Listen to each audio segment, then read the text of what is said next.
السلام عليكم ورحمة الله وبركاته.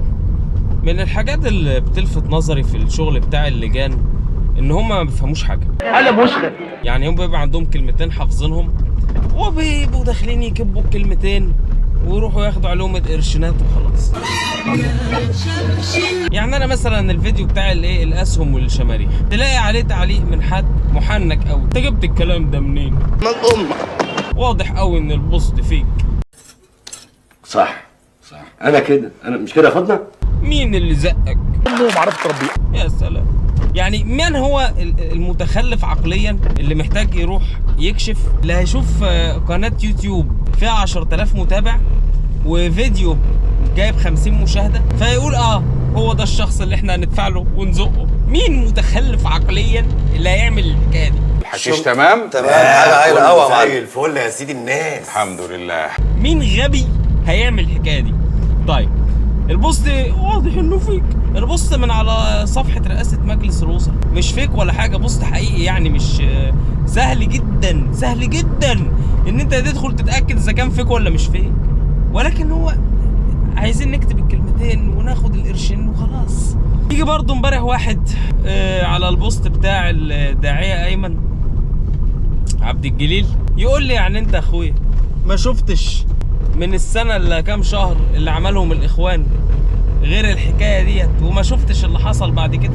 والعياذ بالله يعني المشي البطال ده آخرته الحبس. إيه علاقة الفيديو باللي حصل بعد كده؟ انت بتهزر يا ابني، هي زريبه يا حبيبي. يعني إيه العلاقة؟ يوم يقول لي ولماذا أقحمت الإخوان بهذا الشكل المزري؟ يا عم هم مزريين، أقحمتهم بهذا الشكل المزري إيه؟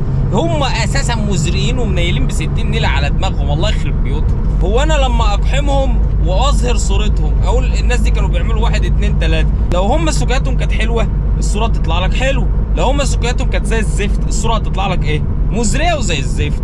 هو أنا جبت حاجة من عندي مثلا؟ جبت حاجة من عندياتي؟ ولماذا أقحمت الإخوان بهذا الشكل؟ انت الصراحه كشفتني، انت الصراحه انا في حد زقق لي، وعشان بقى الفيديوهات بتاعتي بتجيب فيوز كتير وكده، ففي حد زقني الصراحه ان انا اقحم الاخوان بهذا الشكل المزري. انتوا متخلفين يا جدعان، انتوا عبط. فوق يا جدعان وتصحوا من الاستروكس ده. الكلام بتاع مين زقك ومين قال لك ومين عمل، اولا يعني ايه كلف نفسك ودور، او كلفي نفسك ودوري، ده رقم واحد. ثانيا الكلام ده بقى في القنوات الكبيره بقى اللي بيتابعها عدد كبيره من المشاهدين، مئات الالوف يعني ويمكن ملايين. انما قناه فيها 10,000 متابع حد هيجي يزق حد فيها؟ يا راجل يعني كواكسه. الاخوان يا حبيبي اختاروا لنفسهم هذا الشكل المزري، مش انا اللي اخترته لهم. الشكل العفش هذا الاخوان هم اللي اختاروه لنفسهم، بكلامهم، بسلوكياتهم، بافعالهم، بطريقتهم، بسياستهم، بكل القرف اللي كانوا بيعملوه، مش انا اللي اخترت لهم. خلاص اطلع بقى يا عمرو اتكلم بقى عن الوضع الحالي بنفس الطريقه. انت عبيط يا ابني؟ يعني هل انت عبيط؟ انت هبل؟ الراجل ده خرف، الراجل اهبل. اتكلم انت يا حبيبي. لو انت انا بتكلم في اللي اقدر اتكلم عليه، اتكلم في الاقتصاد في اللي اقدر اتكلم عليه، اتكلم في اخبار زي ما انا زي بتاع الاسهم والشماريخ، اتكلم في اللي اقدر اتكلم عليه. انما اتكلم بقى في المطلق، اطلع اتكلم انت بقى، ورينا بقى شجاعتك واطلع اتكلم انت. ما لا يدرك كله لا يترك كله. يعني احنا يعني ممكن ابقى انا مش قادر اقول الكلام كله، بس في نقط بقى قادر اتكلم فيها فبطلع اتكلم فيها. في حاجات لا صعب ان الواحد يطلع يتكلم فيها، طبيعي يعني. انت بقى راجل بطل، اطلع بقى اعمل لك قناه على اليوتيوب ولا قناه على التيك توك، واطلع بقى انت اتكلم وقول كل بقى اللي في نفسك يا راجل. يا سلام، ما تخليش اي حاجه في نفسك. ما تعمل ايه؟ خدوا على البوكس.